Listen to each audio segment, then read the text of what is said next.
Salutations Israël, paix et force à tous et à toutes.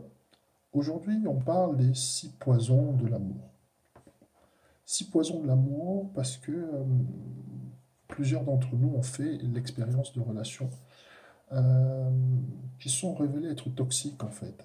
Alors, soit en tant que victime, soit en tant que spectateur, d'accord, mais dans tous les cas, dans notre vie amoureuse, on rencontre toujours des relations qui sont toxiques et qui nous marquent en fait, qui nous marquent et qui parfois changent nos perspectives en ce qui concerne l'amour. Souvent, après une déception amoureuse, une déception sentimentale, on a envie de tout lâcher.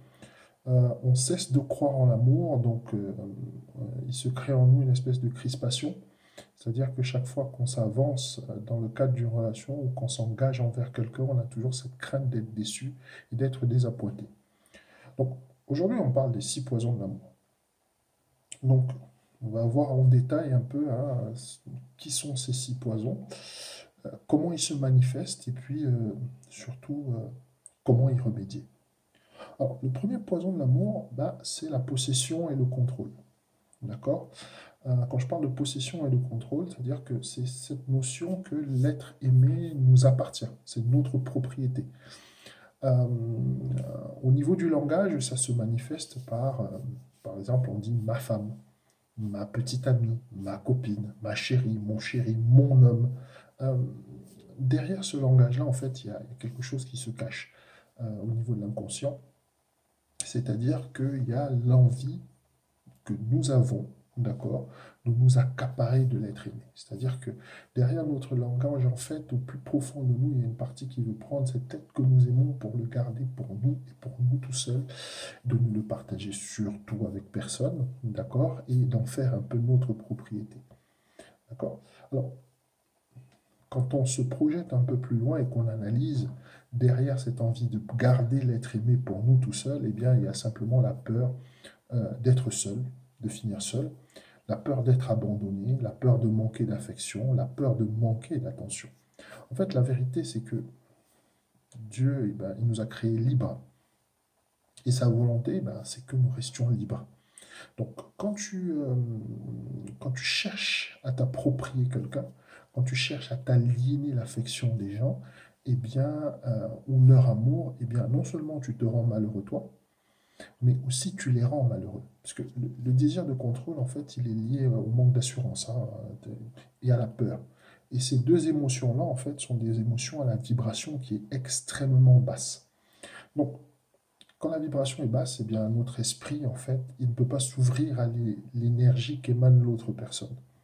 Parce que l'énergie qu'émane ton partenaire ou la personne que tu aimes, en fait, recrée ton énergie. Bah, au lieu de ça, en fait, vu que toi, tu es sur une vibration qui est très basse, tu as tendance à vampiriser l'énergie de l'autre. D'accord. Quand je parle de vampiriser, alors c'est peut-être un mot un peu fort, mais euh, ça atteint souvent le niveau, eh bien, quand tu es dans cet état-là, dans cet esprit de contrôle et de possession, eh bien, tu veux que la personne rie quand tu souhaites, tu veux qu'elle pleure quand tu souhaites, elle sort quand tu souhaites, elle s'habille comme tu souhaites. Enfin, bref, tu as décidé en fait de faire de cette personne-là, entre guillemets, un peu ton jouet, c'est ta possession.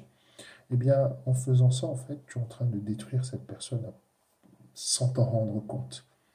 D'accord. Si tu as été déjà victime d'une personne qui est jalouse ou de quelqu'un qui est dans le contrôle et dans la possession, eh bien, tu sais de quoi je parle.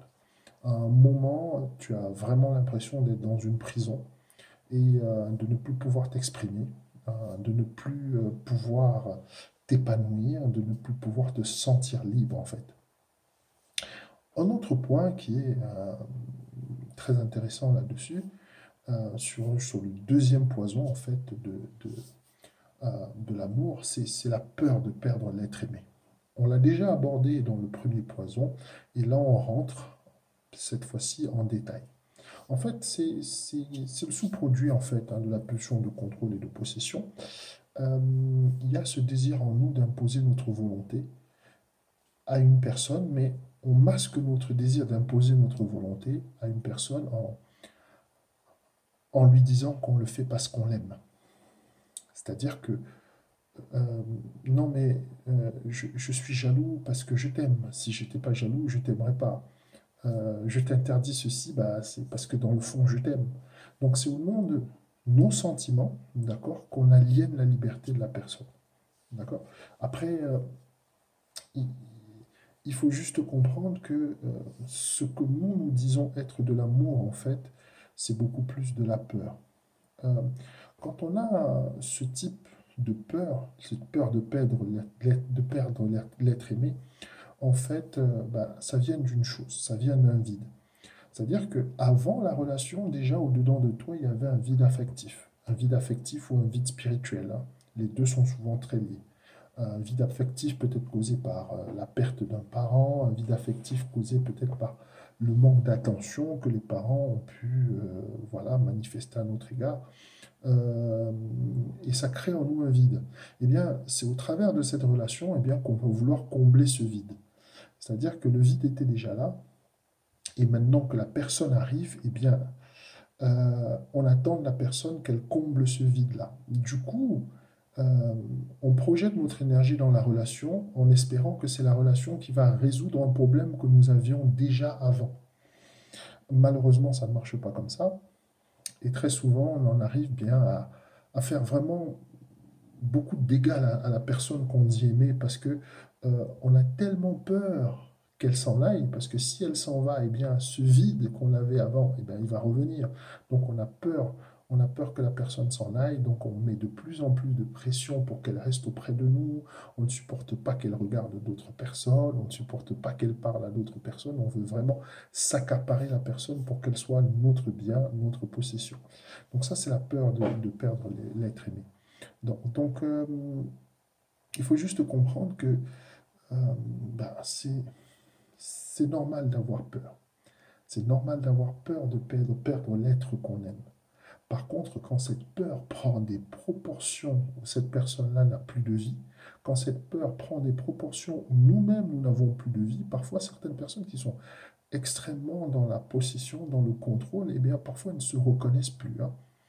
Euh, Elles n'arrivent plus à se reconnaître, elles n'arrivent plus à se contrôler dans certaines situations. Donc, il faut couper avec tout ça. Quand on rentre dans une relation, ce n'est pas pour que cette relation résolve nos problèmes.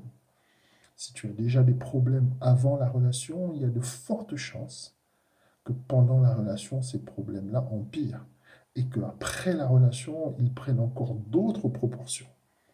Donc, il faut d'abord faire un travail sur soi avant de s'engager dans une relation. C'est toujours plus sage. De sorte que, on ne prenne pas des gens en otage qui n'ont rien demandé en fait.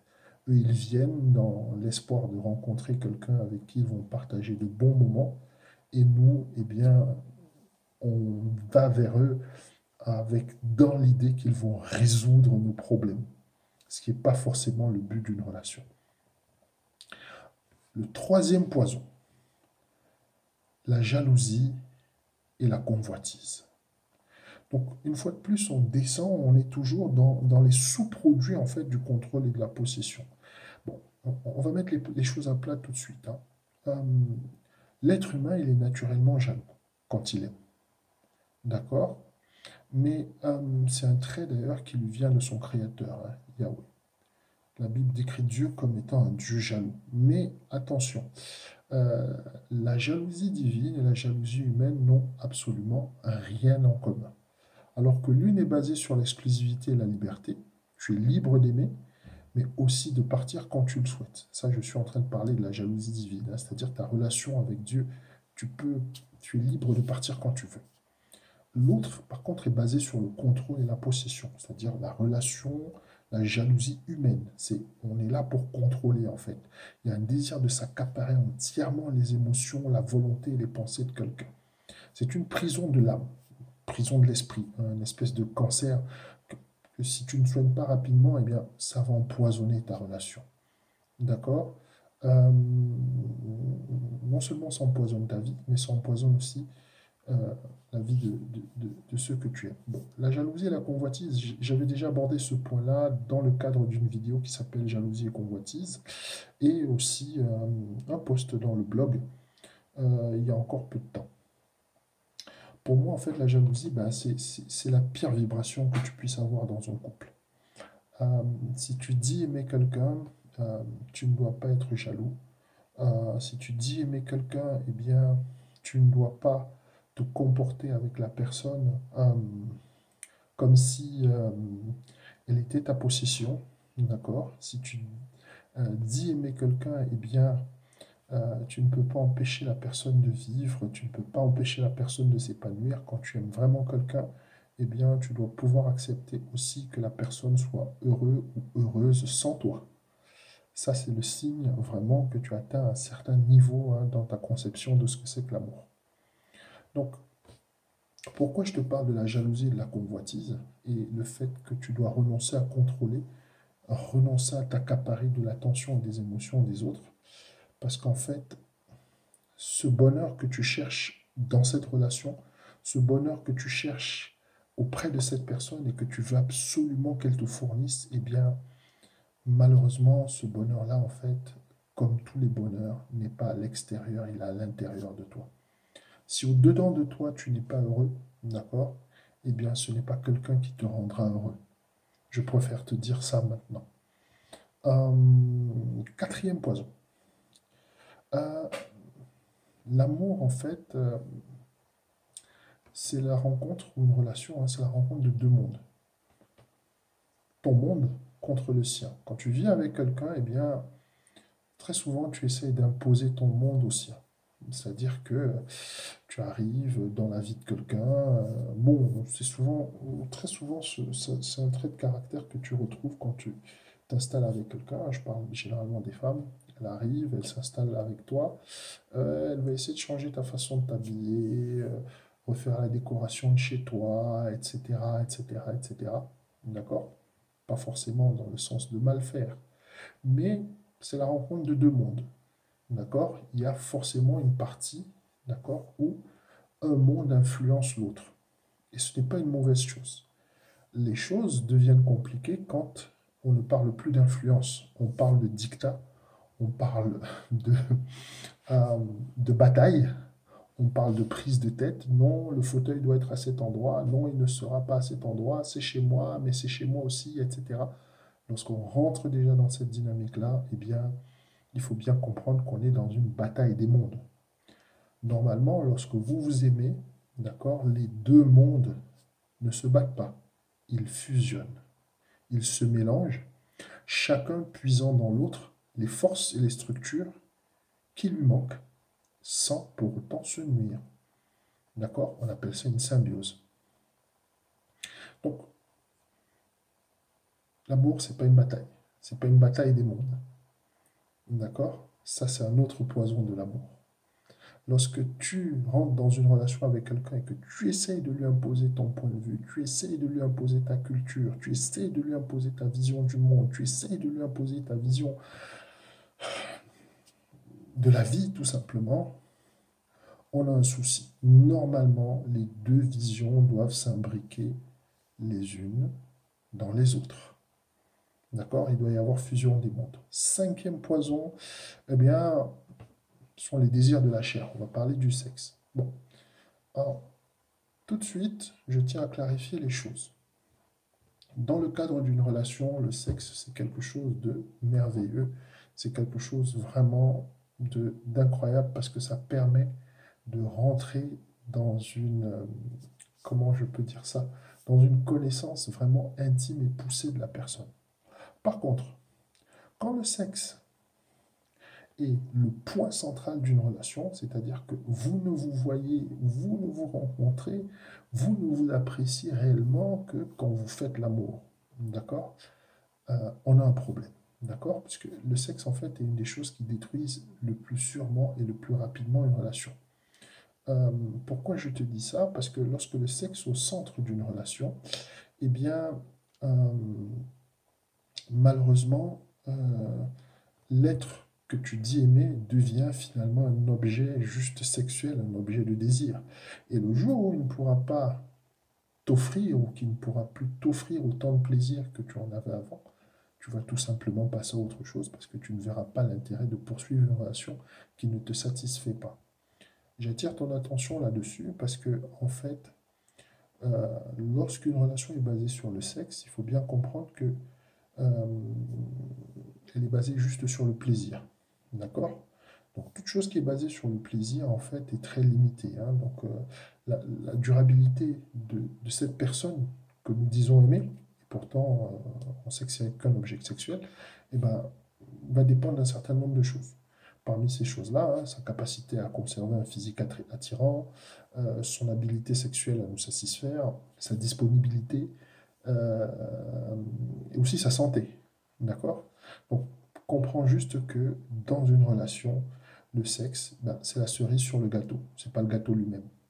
Si tu as compris ça, eh bien, il y a de fortes chances pour que tu sois dans un certain état d'esprit par rapport au sexe, parce que ça te permet simplement le sexe de rentrer dans une connaissance intime de la personne, de découvrir un autre aspect de sa personnalité, pas juste, voilà, juste faire l'amour et prendre du plaisir, mais accéder à un autre plan de la connaissance intime de la personne.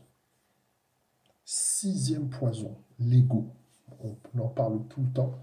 Je te dirais simplement que l'ego, c'est une chose terrible dans une relation. Parce que être fier, en fait, c'est une bonne chose.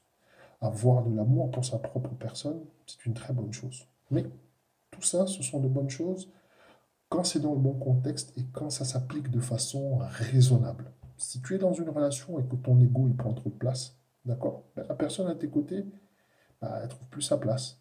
Donc, du coup, bah, forcément, hein, tu es trop fier pour t'excuser, euh, trop narcissique pour apprécier quelqu'un d'autre que toi-même. Donc, forcément, la personne que tu aimes n'a pas beaucoup de compliments, n'est pas beaucoup reconnue à sa juste valeur, n'est pas appréciée forcément parce que bah, tu es plus occupé à t'apprécier toi-même, donc forcément, tu n'as pas le temps d'apprécier eh bien, la personne que tu dis aimer.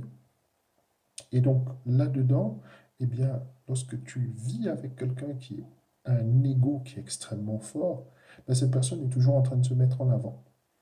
Et se mettre en avant, bah, ça veut dire forcément laisser, d'accord, très peu de place à l'autre pour briller et pour s'épanouir.